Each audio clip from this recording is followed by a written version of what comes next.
I've been offering thermal imaging now for the best part of 8 years.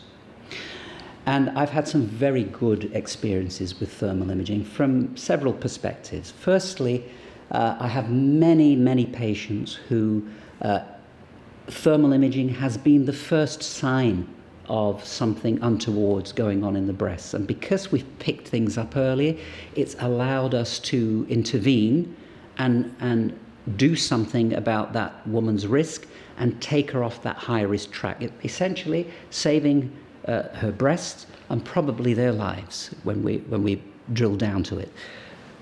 Second, and I should mention this, is because there are some doctors, and many of them are not involved with thermal imaging, who quite casually say that,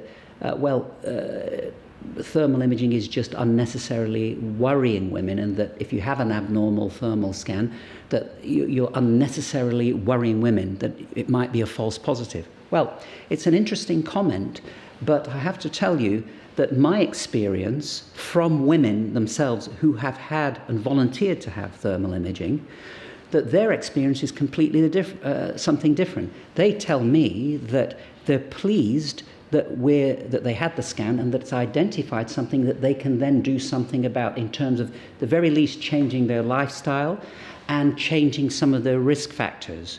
They're more appreciative of that, and I don't get the feedback that they're unnecessarily worried. So I think that's more a notion in some doctors' minds than it is a reality in most women's minds.